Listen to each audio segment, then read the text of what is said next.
Hello there guys, it's me Moth Marauder, and for this figure review video we are going to be looking at Bandai Creations GMK Godzilla from the GMK Godzilla movie. Godzilla, Mothra, and King Ghidorah, giant monsters all out attack. So yeah, first let's start off with detail. For the most part this is pretty accurate to his appearance in the movie, although I do admit that there is some differences. Well, I'm not sure if differences is the right word, but there's some features on here that the suit in the GMK movie did not have. For example, the feet are short. Well, not short, but like their claws are kind of stubby looking. It's the only way I can describe them. The dorsal plates look different. I mean, don't get me wrong, they look really nice, but the dorsal plates are very well, the dorsal plates here, they're all sticking together. Well, I think the actual suit, well, the dorsal plates in the actual suit, I think they weren't sticking together, and I think they're a little bit, I think they're a little bit larger, or something like that, but yeah. The dorsal plates here definitely look different from the suit, and the head is a little bit small. So yeah, but aside from that, it's pretty accurate, and to be honest, I'm not really bothered by it. I mean, out of all those differences, or out of all those weird features that this figure has, like, the only one I would really be bothered with is the small head, but aside from that, detail's really well done. So yeah. And the texture is really, really well done. As you can see, there's all sorts of bumps and scales on the body. And the dorsal plates look really, really well done. And yeah, feet are nicely done.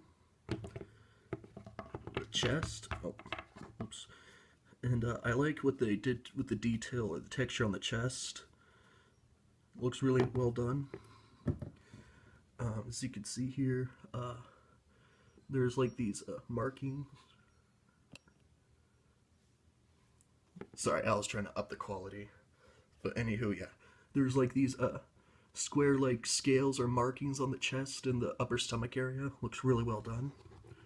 The face is really nicely done too.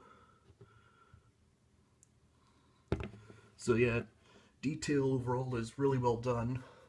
Fairly accurate, but the texture is really well done. Paint job, same thing, really nicely done. He has that blackish grayish color, and the dorsal plates have this milky white cream-like color, like they always, well, like they should have. The eyes, as you can see, have no pupils, and that is exactly how it was in the movie. The toes are white. Yeah, the toes are white, along with the claws. And yeah. The mouth, like the inside of the mouth is red, which is really nicely done. So yeah, paint job's pretty well done, really accurate. Now into articulation. This guy is basics. Well, this guy is like a few, actually. The arms move 360, like that. The legs move. You can make them go 360, but it's kind of a pain in the ass. But you can still make them go 360, although I choose not to do it for my figure. The tail, same thing. Can move 360, but it's also kind of difficult moving the tail, or making the tail go 360. And the head moves, but the thing is, for my figure, the head, like, for some weird reason the head tore off, so I had to super glue it back on. Well, I'm not sure if it's super glue, but I had to glue it back on. So yeah. But the figure in general, like for the other figures, the head can move 360 with ease. But sadly for my figure it can't, so that's only about 5 points for articulation instead of 6. But yeah, that's pretty much it for Articulation.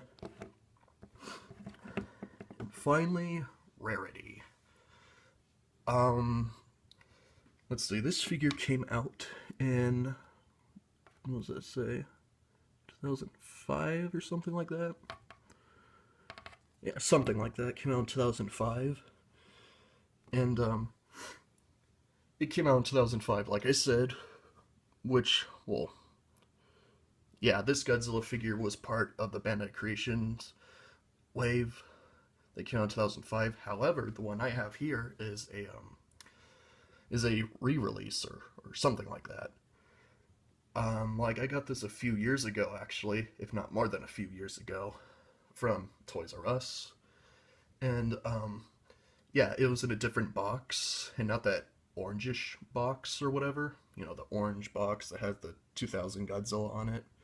This one was in a newer box. So yeah, this here is a re-released. And comparing this between the previous one, I don't see any differences actually. So yeah, overall, this is basically your average re-release. No repaint or anything. So yeah, I think this one is a lot more common than the previous one that came out in like 2005 or whatever. But I think for both of the figures, they're fairly rare. So yeah. If anything, I think the NECA GMK Godzilla figure is more common than this one. So, yeah. Chances are, you probably might find the the NECA GMK Godzilla figure more than the Bandai Creations one, but, well, I mean, I still recommend this to Godzilla fans, and it is definitely one of my favorites of the Bandai Creation Godzilla figures. I mean, it's just a really, really damn awesome figure. So, yeah. Yeah, overall, I think Rarity is well, he's slightly rare. So that's pretty much it for this review. Detail is fairly accurate, and the texture is really nicely done.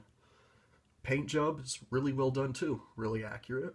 Articulation, while mine has 5, but the figure itself in general, or the other figures of this Godzilla toy, have 6. Mine only has 5, unfortunately, but yeah.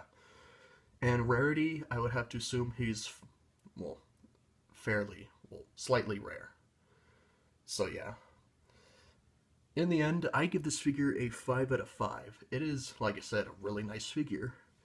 And I do not mind the differences or I wouldn't call them flaws, but yeah, I just don't really mind the features that this figure has that the suit did not have, if you know what I mean. But yeah, like I'm not really bothered by the features that they decided to use for this Godzilla figure. But yeah, I really hope you enjoyed this review video. If you have, hit the like button, subscribe if you want to see more, and leave a comment if you want to. So yeah, 5 out of 5, and that wraps it up for this review video. I hope you enjoyed. This is the Moth Marauder, signing off.